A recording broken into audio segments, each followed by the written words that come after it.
ధరణి లోటుపాట్లపై 10 రోజుల్లో నివేదిక ఇవ్వాలి. సీసీఎల్ కమిషనర్ నవీన్ మిట్టల్ను ఆదేశించిన సీఎం రేవంత్ రెడ్డి.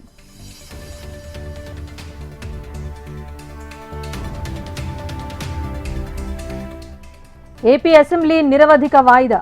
5 రోజుల పాటు కొనసాగిన అసెంబ్లీ సమావేశాలు.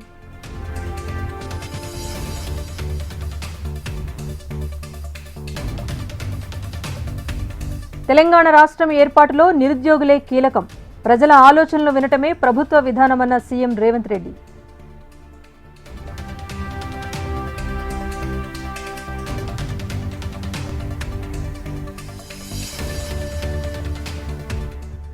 కాళేశ్వరంపై ప్రభుత్వం తప్పుడు ప్రచారం చేస్తోంది. మేడిగడ్డ కుంగిపోవటంపై అనుమానాలున్నాయన్న కేటీఆర్.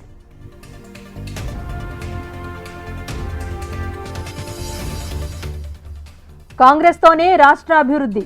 కేసీఆర్ ప్రజా సమస్యలపై మాట్లాడాలన్న జూపల్లి.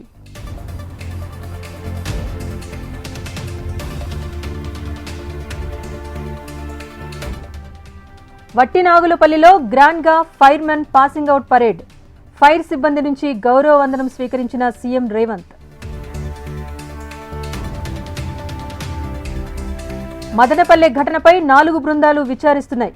కొందరు ఉద్యోగులపై వేటు తప్పదని రెవెన్యూ శాఖ ప్రిన్సిపల్ సెక్రటరీ హెచ్చరిక.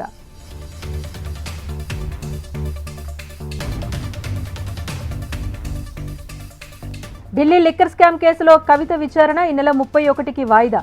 వర్చువల్గా కోర్టుకు హాజరైన ఎమ్మెల్సీ కవిత. కోకాపేట వరకు మెట్రో రైల్ 2వ దశ ప్రతిపాదనలు సవరించిన ప్రభుత్వం. నిజామాబాద్ మంజీరా నదిలో చిక్కుకున్న పశువుల కాపరులు సురక్షితంగా ఒడ్డుకు చేర్చిన గ్రామస్తులు.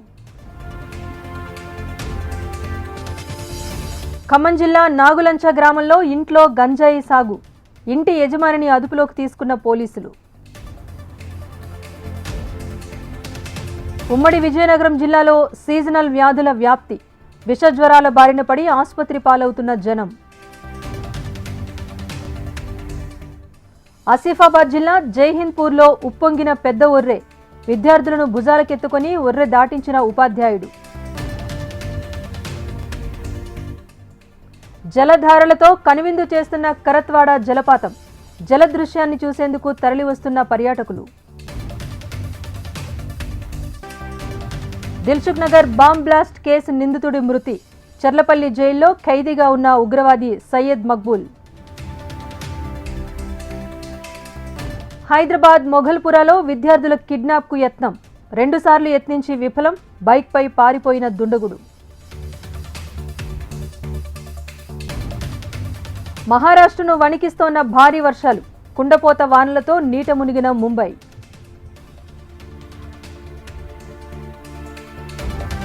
కార్గిల్ అమరవీరులకు దేశవ్యాప్త నివాళులు. అమరవీరులకు నివాళులర్పించిన మోదీ, రాజ్నాథ్ సింగ్. దేశ రక్షణ అంశాలపై విపక్షాలు రాజకీయం చేస్తున్నాయి. కార్గిల్ విజయ్ దివస్ కార్యక్రమంలో విరుచుకుపడ్డ ప్రధాని మోదీ.